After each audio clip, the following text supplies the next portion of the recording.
Hello everyone, welcome back to our channel. ಬನ್ನಿ ಇವತ್ತಿನ ವ್ಲಾಗ್ನ ಶುರು ಮಾಡೋಣ. ಸಾರಿ, ನನ್ನ ವಾಯ್ಸ್ ಚೇಂಜ್ ಆಗಿದೆ, ಸ್ವಲ್ಪ ಹುಷಾರಿಲ್ಲ. ಹಾಗಾಗಿ ಬೆಳಿಗ್ಗೆ ಎದ್ದಿದ ತಕ್ಷಣ ಆ್ಯಸ್ ಯೂಸ್ವಲ್ ನನ್ನ ರೊಟೀನ್ ಸೇಮ್ ಇರುತ್ತೆ. ಬೆಳಿಗ್ಗೆ 5 o'clock ಎದ್ದೇಳಬೇಕು, ಬ್ರೇಕ್ಫಾಸ್ಟ್ ರೆಡಿ ಮಾಡಬೇಕು, ಮಗಳನ್ನ ಕಾಲೇಜ್ಗೆ, ಮಗನ ಸ್ಕೂಲ್ಗೆ ಕಳಿಸ್ಬೇಕು. ಅವ್ರಿಗೆಲ್ಲ ಲಂಚ್ ಬಾಕ್ಸ್ ರೆಡಿ ಮಾಡಿಕೊಟ್ರೆ ಒಂದು ಕೆಲಸ ಮುಗಿಯುತ್ತೆ. ನೆಕ್ಸ್ಟ್ ಇನ್ನು ಕ್ಲೀನಿಂಗ್ ಕೆಲಸ ಇರುತ್ತೆ.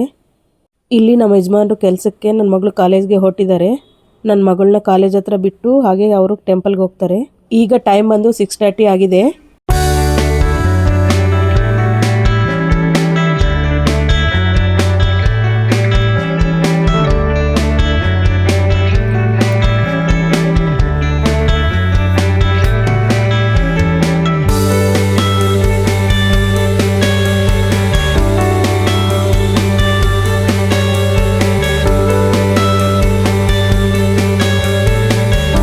ಅವರೆಲ್ಲ ಹೋದ್ಮೇಲೆ ಇನ್ನು ಕ್ಲೀನಿಂಗ್ ಕೆಲಸ ಸ್ಟಾರ್ಟ್ ಆಗುತ್ತೆ.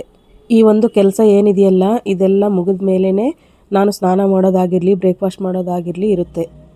ಆಲ್ಮೋಸ್ಟ್ ಬೆಳಿಗ್ಗೆನೇ ನಂದು ಸ್ನಾನ ಆಗಿಬಿಡುತ್ತೆ. ಒಂದೊಂದು ಸಾರಿ ಟೈಮ್ ಇಲ್ಲ ಅಂದರೆ ಮಾತ್ರ ಲೇಟ್ ಆಗುತ್ತೆ.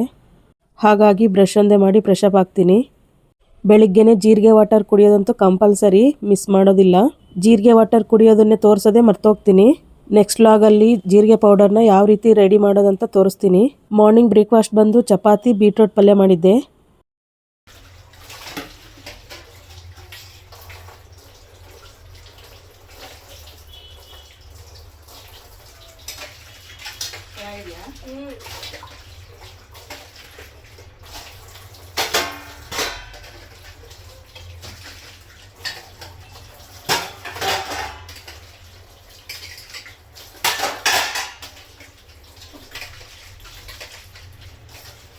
ನೆಕ್ಸ್ಟ್ ಇಲ್ಲಿ ನನ್ನ ಮಗನು ಸ್ಕೂಲ್ಗೆ ಹೊರಟಿದ್ದಾನೆ.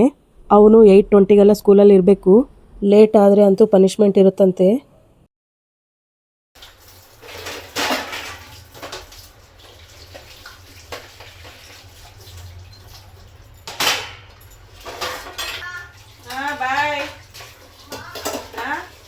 ಅವನು ಹೋಗೋವಾಗ ಡೈಲಿ ಬಾಯ್ ಅಂತ ಹೇಳ್ತಾ ಇರ್ತಾನೆ. ನಾನು ಒಳಗಡೆಯಿಂದನೇ ಬಾಯ್ ಅಂತ ಹೇಳಿದ್ರೆ ಅವನು ಕೇಳೋದಿಲ್ಲ. ಹೊರಗಡೆ ಬರೋವರೆಗೂ ಕೂಗ್ತಾ ಇರ್ತಾನೆ, ಬಾಯ್.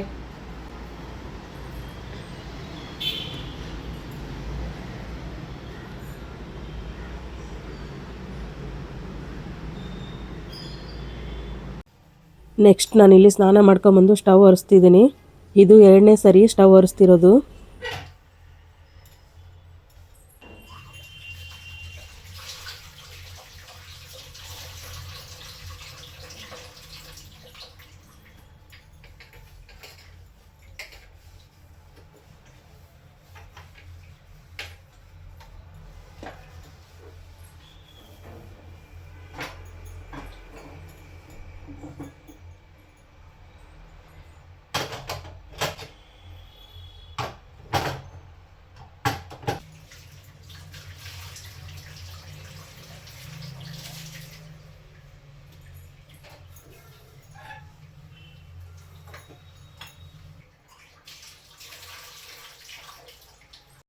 ಇಲ್ಲಿ ನನಗೆ ಚಪಾತಿ ರೆಡಿ ಮಾಡ್ಕೊತಿದ್ದೀನಿ. ಬೆಳಿಗ್ಗೆ ಮಕ್ಕಳಿಗೆ ಎಷ್ಟು ಬೇಕೋ ಅಷ್ಟು ಮಾಡಿರ್ತೀನಿ, ಆಮೇಲೆ ಬಿಸಿ ಮಾಡ್ಕೊತೀನಿ.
ನೆಕ್ಸ್ಟ್ ಇಲ್ಲಿ ಆರಾಮಾಗಿ ಕುತ್ಕೊಂಡು ಬ್ರೇಕ್ಫಾಸ್ಟ್ ಮಾಡ್ತಿದ್ದೀನಿ.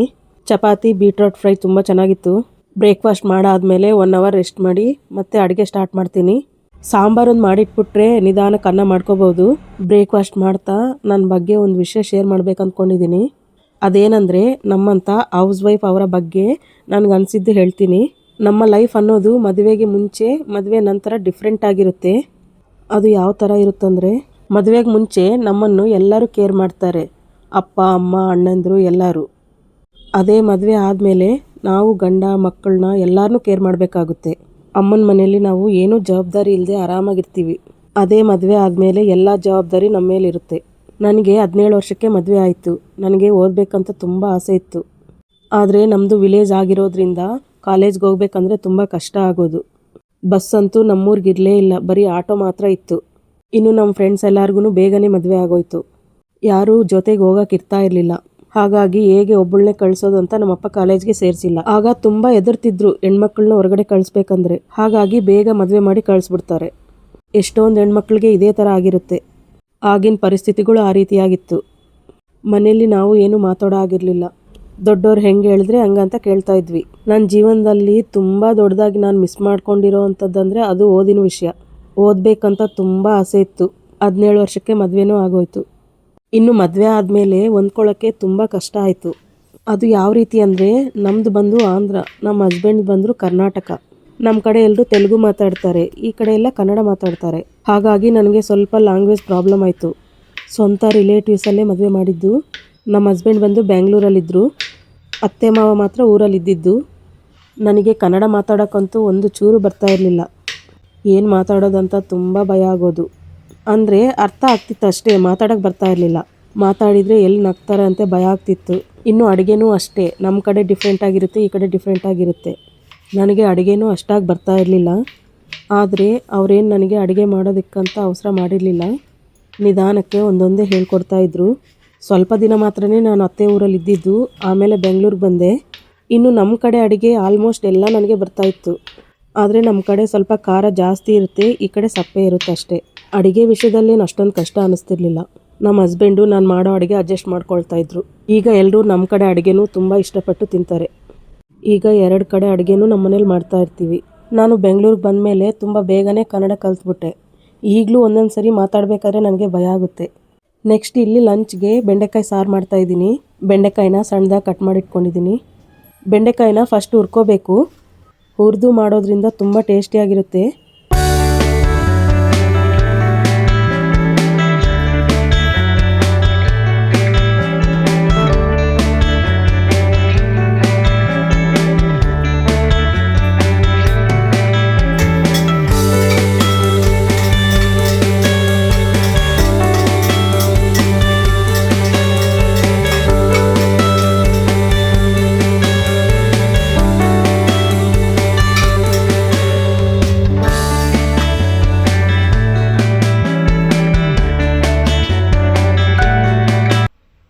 ಬೆಂಡೆಕಾಯಿ ರೆಡಿಯಾಗಿದೆ.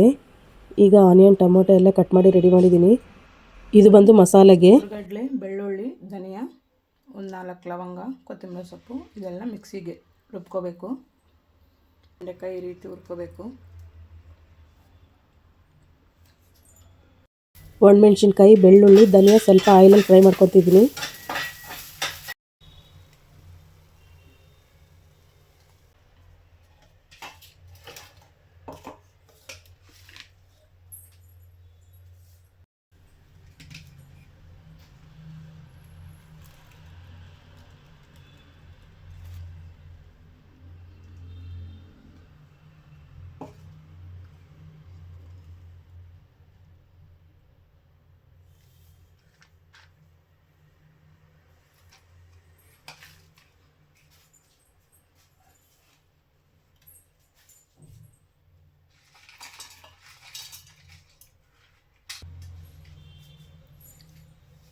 ಇದು ಬಂದು ಹುಣಸೆ ರಸ.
ಒಂದು ಕಡಾಯಿನಲ್ಲಿ ಆಯಿಲ್ ಹಾಕಿದ ನಂತರ ಅದರಲ್ಲಿ ಸ್ವಲ್ಪ ಸಾಸಿವೆ, ಜೀರಿಗೆ, ಸಣ್ಣದಾಗಿ ಕಟ್ ಮಾಡಿರೋಂಥ ಆನಿಯನ್, ಟೊಮೊಟೊನೆಲ್ಲ ಹಾಕಿ ಫ್ರೈ ಮಾಡಬೇಕು.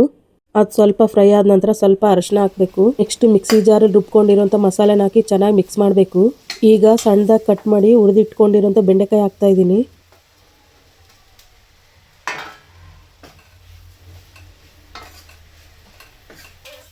ಈಗ ಸಾರಿಗೆ ಎಷ್ಟು ಬೇಕೋ ಅಷ್ಟು ನೀರನ್ನು ಸೇರಿಸಬೇಕು.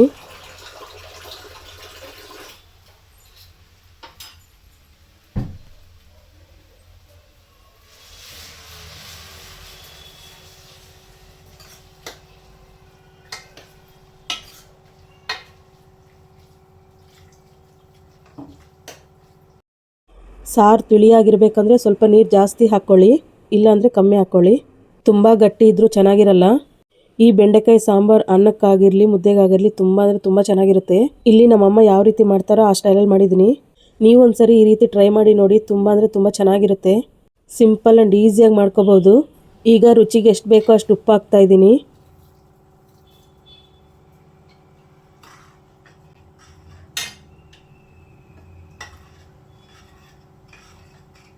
ನೆಕ್ಸ್ಟು ಹುಣಸೆ ರಸ ಸೇರಿಸ್ತಿದ್ದೀನಿ. ಹುಣಸೆ ರಸ ಕಂಪಲ್ಸರಿ ಹಾಕಲೇಬೇಕು.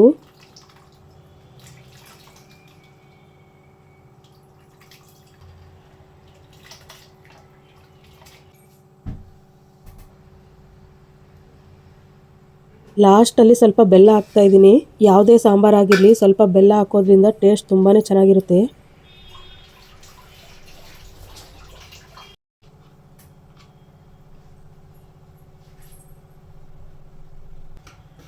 ಲಾಸ್ಟಲ್ಲಿ ಸ್ವಲ್ಪ ಕೊತ್ತಂಬರಿ ಸೊಪ್ಪು ಹಾಕಿದ್ದೀನಿ.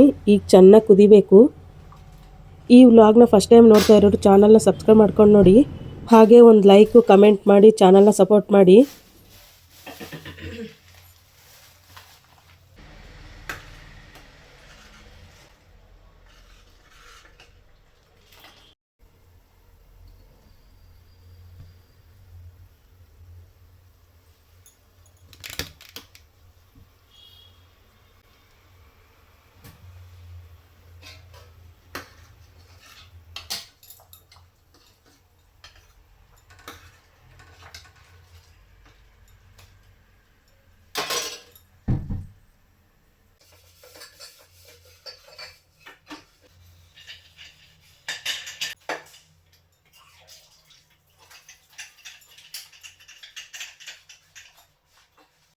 ಇನ್ನು ಅನ್ನ ಸಾಂಬಾರು ರೆಡಿ ಆಯಿತು. ಈಗ ಊಟ ಮಾಡ್ತಾ ಇದ್ದೀವಿ. ಬಿಸಿ ಅನ್ನಕ್ಕೆ ಸಾಂಬಾರಂತೂ ತುಂಬ ಚೆನ್ನಾಗಿತ್ತು. ಈ ಬೀಟ್ರೋಟ್ ಪಲ್ಯ ಬಂದು ಬೆಳಗ್ಗೆ ಮಾಡಿರೋದು. ಇಲ್ಲಿ ಗ್ರೀನ್ ಕಲರ್ ಹೆಸರುಕಾಳು ಸಬ್ಬಾಕ್ಸಿ ಪಲ್ಯ ಬಂದು ನಮ್ಮ ಅಣ್ಣವ್ರ ಮನೆಯದು, ಬೆಳಗ್ಗೆ ತಂದುಕೊಟ್ಟಿದ್ರು. ಅವಾಗವಾಗ ಈ ರೀತಿ ಎಕ್ಸ್ಚೇಂಜ್ ಮಾಡ್ಕೊತೀವಿ. ನಮ್ಮ ಮನೇಲಿ ಮಾಡಿದ್ದು ಅವ್ರಿಗೆ ಕೊಡ್ತೀವಿ, ಅವ್ರ ಮನೇಲಿ ಮಾಡಿದ್ದು ನಮಗೆ ಕೊಡ್ತಾರೆ. ನಮ್ಮ ಹಸ್ಬೆಂಡು ಬಂದರು, ಅವರು ಊಟ ಮಾಡ್ತಾ ಇದ್ದಾರೆ. ಇದು morning to afternoon routine vlog ಆಗಿರುತ್ತೆ. Thank you for watching.